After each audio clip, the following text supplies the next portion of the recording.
ধরনের রাগ ঢাক না রেখে ইসলামপন্থীগণ কখনো বুদ্ধিজীবী জাফরুল্লাহকে দাওয়াত করবেন না। সে কাদিয়ানীদের এজেন্ট, দালাল।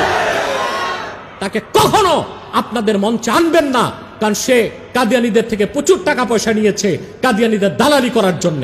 এবং আমি স্পষ্ট বলছি, কাদিয়ানীরাও কাফের, তাদের দালালরাও কাফের, তাদের পক্ষে যারা দালালি করে তারাও কাফের।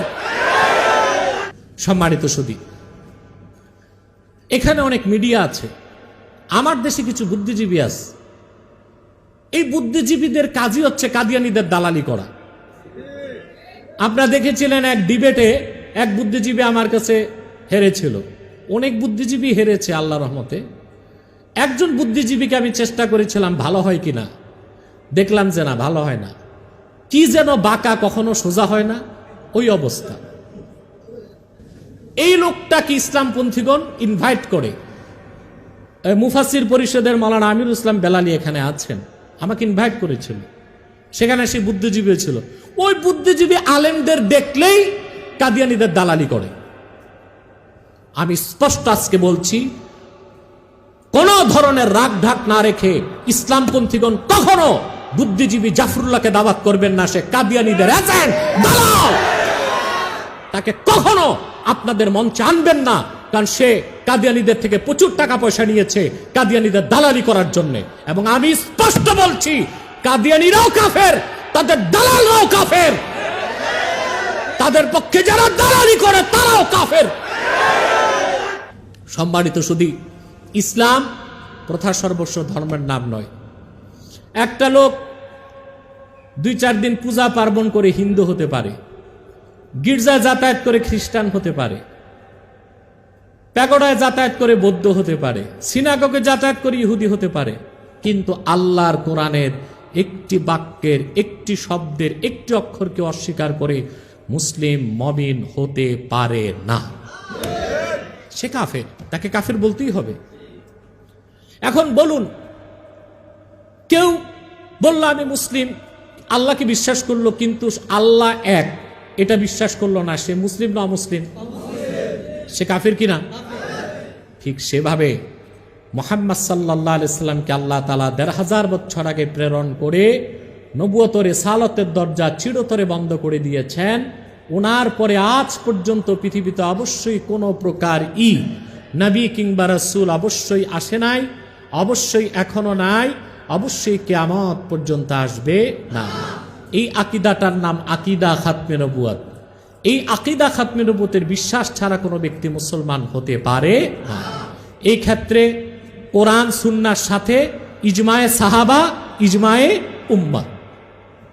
দেখুন, সিদ্দিক আকবর রাদিয়াল্লাহু তাআলা আনহুর জামানায় অনেক বাতিল ফেরকা ছিল, তাদের বিরুদ্ধে তিনি অস্ত্র ধারণ করেন নাই? করেছেন? করেন নাই? ৭২ ফেরকার মধ্যে 6টা ফেরকাই সাহাবায়ে কেরামের জমানায় তৈরি হয়েছে। কাদরিয়া, জবরিয়া, রাওয়াফেজ, খাওয়ারেজ, এরকম 6টা বাতিল ফেরকাই সাহাবায়ে কেরামের জমানায় তাদের উৎপত্তি ঘটেছে। শুধু খারিজিদের বিরুদ্ধে যুদ্ধ করেছিলেন হযরত আলী, আর কারো বিরুদ্ধে সাহাবায়ে কেরাম যুদ্ধ করেন নাই। কিন্তু মিথ্যা নবুয়তের দাবিদার মুসাইলামা যখন নবুয়ত দাবি করেছে, সমস্ত সাহাবী ঐকমত্য করে তার বিরুদ্ধে যুদ্ধ ঘোষণা করেছিলেন। এবং সাহাবায়ে কেরাম যুদ্ধে যাওয়ার পর মুসাইলামা ধ্বংস হয়ে জাহান্নামে চলে গিয়েছে। মুসাইলামাতুল কাজ্জাবের পর যারাই মিথ্যা নবুয়তের দাবি করেছে পৃথিবীতে, উম্মতের মুসলমান মিছিল মিটিং করে নাই, তরবারি দিয়ে ফয়সালা করছেন। কি দিয়ে ফয়সালা করেছেন? আমরা দেখতে পাই এই মিথ্যা নবুয়তের দাবিদারদেরকে মুসলমানগণ তরবারি দিয়ে ফয়সালা করেছেন। ইংরেজ আমলে আমরা দেখতে পেয়েছি ইসলাম ও মুসলমানের সবচেয়ে বড় শত্রু আল্লাহ ও আল্লাহ রসুল নবীজি মুহাম্মদ সাল্লাল্লাহু আলাইহি ওয়াসাল্লামের ইসলাম ও কোরআনের হাজার হাজার হাজার বছর পরে আমরা দেখতে পেয়েছি ইংরেজ আমলে ইংরেজদের 5 গোলাম, কাদিয়ানের কাজ্জাব মির্জা গোলাম শয়তান কাদিয়ানি, এই কুখ্যাত কাফেরটা মিথ্যা নবুয়তের দাবি করেছিল। সমস্ত ওলামায়ে কেরাম ঐক্যবদ্ধ হয়ে তাকে কাফের ঘোষণা করেছিল। 1908 সালে কাদিয়ানের কাজ্জাব মিথ্যা নবুয়তের দাবিদার মির্জা গোলাম শয়তান কাদিয়ানি ধ্বংস হয়ে জাহান্নামের কুখ্যাত কুকুরে পরিণত হয়েছে, তার অনুসারীরাও ধ্বংস হয়েছে। বর্তমানে ইসলাম ও মুসলমানের সবচেয়ে বড় শত্রু হিসেবে কাজ করে যাচ্ছে কাদিয়ানি সম্প্রদায়। এরা ইসলাম ও মুসলমানের সবচেয়ে বড় শত্রু। বাংলাদেশে এরা এই পর্যন্ত 100টির মতো সেন্টার করেছে। সরকারি দলেও তারা ঘাপটি মেরে বসে আছে, বিরোধী দলও ঘাপটি মেরে বসে আছে, বিভিন্ন সংস্থায় বসে আছে। অতএব ইসলামের সুমহান স্বার্থ রক্ষায় অবশ্যই মুসলমানদের মৌলিক দাবিগুলোকে আদায় করার লক্ষ্যে সরকারকে কাদিয়ানিদেরকে রাষ্ট্রীয়ভাবে অমুসলিম ঘোষণা করতেই হবে। তারা মানুষকে ধোঁকা দিতে নাম পরিবর্তন করে করে মিথ্যা পরিচয় দেয়। কখনো নিজেদের পরিচয় দেয় আহমদি জামাত, কখনো বলে আহমদিয়া জামাত, কখনো বলে আহমদি সম্প্রদায়, কখনো বলে আহমদিয়া সম্প্রদায়, কখনো বলে আহমদি মুসলিম জামাত, কখনো বলে আহমদিয়া মুসলিম জামাত।